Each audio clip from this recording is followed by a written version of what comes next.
Imagine you're offered a fun day out for you and the family with all the proceeds going to charity. And discover the charity is one that rehabilitates paedophiles.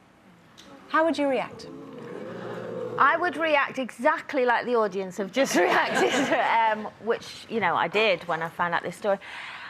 I was just so shocked, and I don't know whether it's because it was a charity event run for families and children as such. Yeah, I would not, I really, really wouldn't be happy about it, you know. And the poster just said it was for the Safer Living Foundation. Given the choice, we choose our own charities that we want to give money to, not necessarily that charity. Yeah. I mean, well, I can completely understand your reaction. I completely understand the audience's reaction. And I think maybe a bit ill-judged having a family fun day, because obviously they're going to get this kind of reaction. But I have to say I would be intrigued. It's called the Safer Living Foundation, and it's actually, you know, a collaboration of the police, the probation office and the university. And what they are saying is that this is becoming more of a problem, looking at online images of children.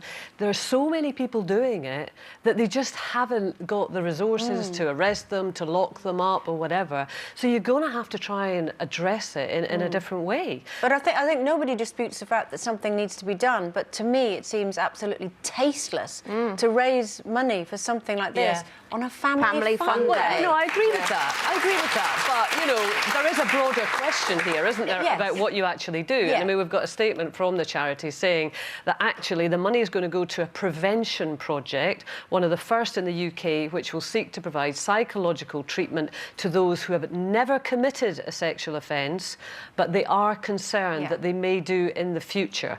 So you've got people who are saying, look, and I mean, I think there's a project in Germany that this has been taken from, that they said to people, look, if you're having these feelings but you've not done anything, you know, let's hear from you. And we've discussed something like 7,000 people came forward.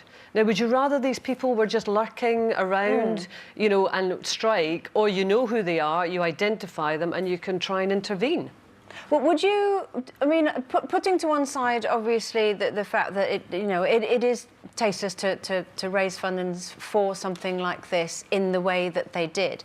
I absolutely wholeheartedly agree with you, Kay, that something needs to be done. However, does it sit easily with you, the thought of donating to a charity that you know that this is what it's going for? No matter, rather than, don't you think they almost need to rethink it? Rather than the problem saying, let me finish the question. You're all interrupting. Let me just finish the question. Rather than, we're all getting upset because you think, oh my God, we're giving money to paedophiles. You're not. You're giving money to protect children from paedophiles. So do you not think that they need to sort of rebrand their way of thinking so that we're giving money to protect children in the future?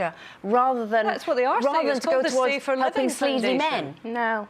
But I think these paedophiles, I don't think they can be rehabilitated. I think if you've got those thoughts in your mind and you think those things about children, how is being rehabilitated going to take those thoughts away from you? All right, well, if we take the example of Germany, and we can't think we're any different, right? And they're talking about people and they're saying to them, that if you've had these thoughts, you've not acted on them, but you've had these thoughts, come forward, let's hear from you. And 7,000 people come forward. What are you going to do? What are they going to do? Can I say? What I'm going to say to you, what are you going to do with them? What am I going to do with them? Put them on an island somewhere away from all of our children? Do you think there's a difference then between, because Colleen, you asked me whether I'd be happy living next door to someone. Is it different, do you think, working with someone because you're in an adult environment? It's a way. Well, how would you feel about it? How would I? It's such a strange thing because we may be and not even know it. Yeah, exactly. All of us may be and not even know it. I've got some great comments here. Diana says, I was the victim of a paedophile. I've always wanted to know what made them think an 8 or 9-year-old was attractive. Yes, they are horrible and disgusting, but the root of the problem should be highlighted. If you've put them in prison, they should have therapy so we can understand if it is an illness or not. Well, that's really interesting from somebody who's actually been abused. Yeah, we also did a poll result. Do you think paedophiles can ever be rehabilitated? 92% said no. No, I don't think they can. No. And we did talk about this a few months ago as well, and the NSPCC said then that basically we cannot arrest our way out of the situation. To protect more children, we need to make prevention and rehabilitation a priority. And we're talking about people there who are experts in their fields. Well, that's the thing. We do have to listen to these voices, don't we? And I mean, going back to the Safer Living Foundation, so the co-founder of this is saying at the end, you know, we're working to reduce the number of victims of sexual abuse. They do support the rehabilitation treatment of sexual offenders to reduce the likelihood of them ever reoffending. So we're all working towards the same end. We all want children not to be abused, but it's how we go about it. Absolutely.